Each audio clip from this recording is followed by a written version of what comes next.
There is one abstraction that a lot of people miss. Today we'll talk about it in Python. My name is Andrey, and let's start.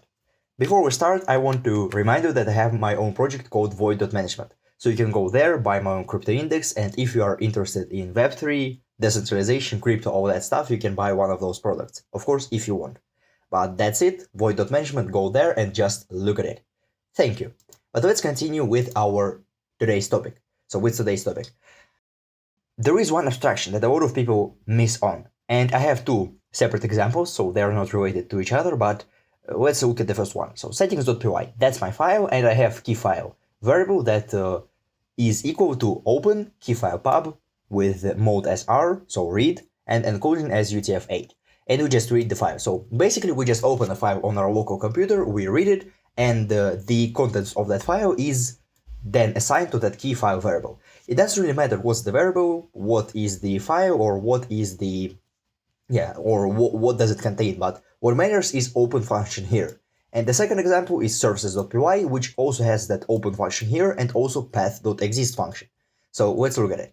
From as we import path, then we add our image with img path and data. So basically we have a function that either checks that our path, so img path is exists, so if there is something on that path, we raise a value error, or otherwise we add, so we open our file with w as the mode, so we write to it and encode our data to UTF-8, and then we use file.write to write the data that we pass as an argument. So a simple function that uses path exists and open function. So you can see that I stress open, path exists, and open here. What is the problem with those functions? So you can take a guess, you can think about it. What is the problem with those functions? So the answer is, those functions are really system dependent. What do I mean by that? Basically, open function, path exists function, and that open function only work locally. So what do I mean by that? Imagine that we have that project in we have that function in our Django, we have that function in our Fast API or Flask project. So we basically work with the web server.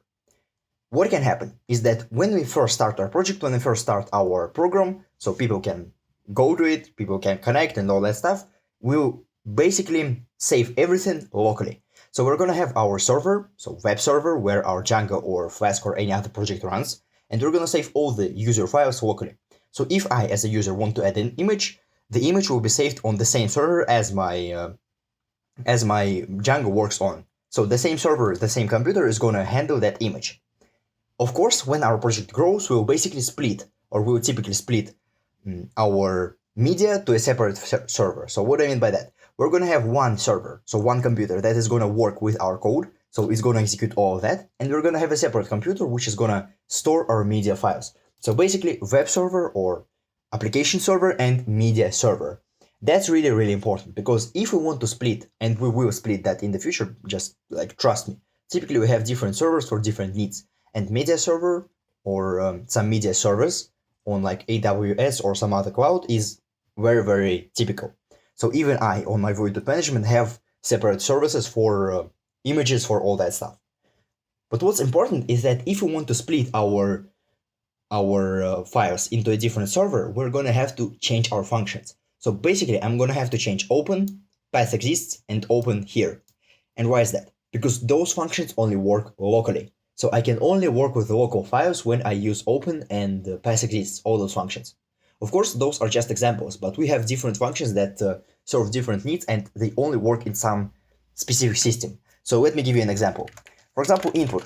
Input only works with std in stream. So basically we need to write something with our keyboard to our console. Then we have print. Print only works with std out. So basically we use our console in order to print some information onto it. That really doesn't matter, but what you need to understand is that there are some functions and there are some modules that only work locally. But what is the problem here? Let's return to our media and application servers.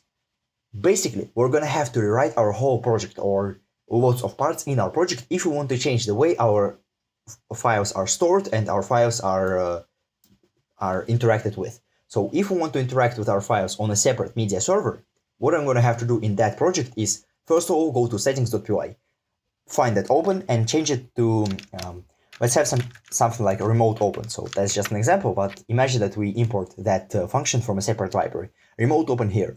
Then I'm gonna have something like remote exists here. Then remote open here. And you can see the problem. The problem is that I need to change those open, exists and other functions in all of my files. So in all of my files, in all of my project. There are some other issues that are related with it. So the first issue is time. I need to change lots of functions, lots of functions in my project. And the second issue is that I don't even know what functions am I supposed to change. Because if you work with files, you may be using like 5, maybe 10 different functions that work with your files. So you can have something like path exists, path join, path, lots of functions, path split or something like that. You can have open, you can have some other things for your files.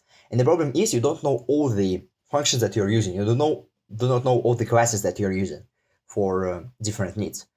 And that's the problem, because you're gonna spend lots of time. You're gonna look into all of your files, so in your whole project, and you don't even know what to change. Of course, you can bring up some bugs, some bugs. If you are not careful, you can bring out some problems like different functions work differently, and you can bring up some problems if you just change them like I did here. Because what if remote open works asynchronously, and I'm gonna have to use await, or what if remote open works with different arguments, and I'm gonna have to change all the arguments, or do I need to pass different arguments into different things?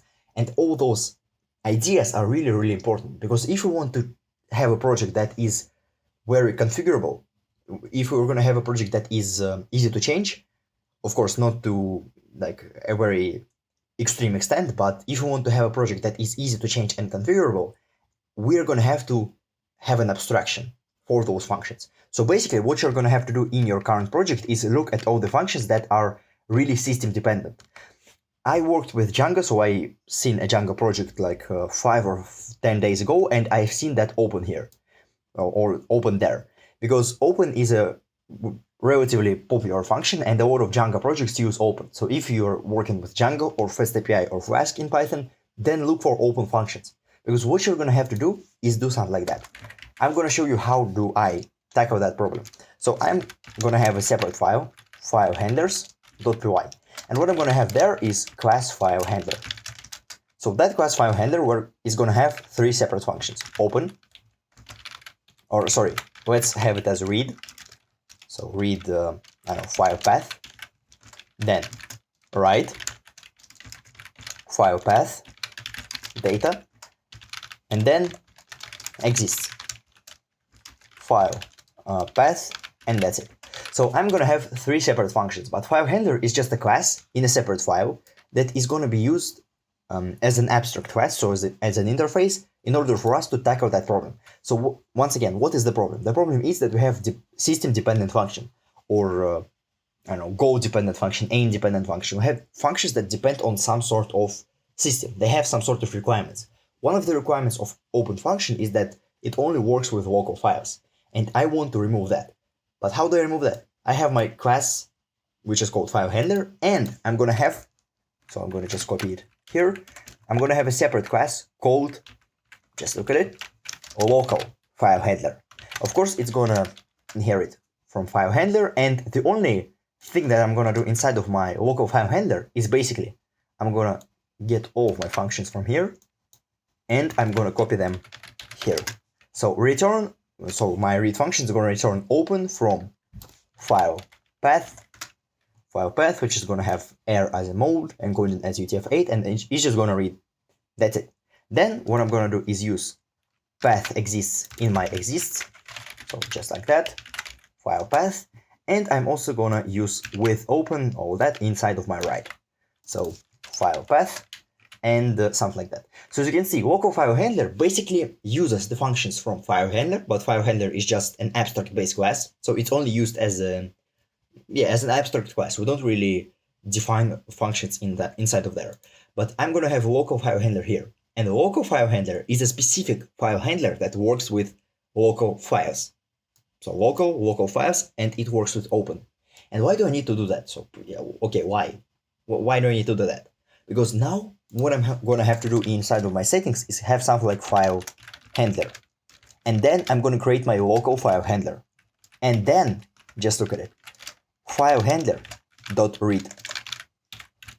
The only thing that I need inside of here is my path, and that's it. So what I did here is I created my local file handler here, and I basically said file handler read keyfile.pub. Why is that so important? So let's change all the other stuff in here. I'm not going to create a separate variable, but of course you can do it. You can do it as you want. So you can either create a file handler inside of your settings, you can create it in your services. It depends on your project. But what I'm going to do is create it in my settings and use it everywhere else. So file handler in here and file handler, something like file handler dot write, just like that. So I'm going to have to pass my file path and data. So as you can see, I do not use open and path exist functions directly. And why is it so important? Because right now, if I want to use my local file, so if I want to use open, I'm just going to have to use my file handler as a local file handler. But let's imagine that we want to change our local files to some sort of remote media server. So that was our example, remote media server. What am I going to have to do? The only thing that I'm going to have to do is copy that class, or maybe a set of classes. It depends on how difficult your task is, but I'm just going to show you a simple example. Copy that class and create something like remote file handler. And then I'm going to use all my functions. So I'm just going to write remote open, remote path exist, something like that. But yeah, you need to define those functions like with your, so you need to define what you want. Yeah, but I'm just going to write remote so we can see that those functions are different. And then the only thing that I'm going to have to do is change it here. And that's it. Because file handler.read is going to execute that read function, which uses remote open. File handler.exist is going to execute remote exists. File handler.write is going to execute remote write. And that is why you need to abstract those things. So that is why you need to create separate classes or functions. It depends on what you like. I like classes more, so I'm going to use them. And do not use system-dependent functions directly. That is why. That is really, really powerful, because right now, if something changes, the only thing that I'm going to have to change is my file handler. Aside from that, I can use different file handlers together. So I do not need to use remote file handler as my only option. What I can do is have something like image file handler and use remote file handler for images, but then temporary file handler, and it's going to be a local file handler. So I can use different classes and different objects for different needs. And that is really, really, really powerful, because right now I'm going to have to just change one line and just change one class in order to change all the functions that I'm going to have to use with a different or for a different task. That's it. That's how it works. So thank you for watching. If you have any questions, ask them down in the comments, but my name is Andrew. Always create those classes. Of course, you can have different functions, but open is just an example. So there are also system-dependent functions. I'm not going to list all of them, but you can give me your ideas in the comments. Thank you for the watching. Go to void.management once again. Link is in the description, and bye bye.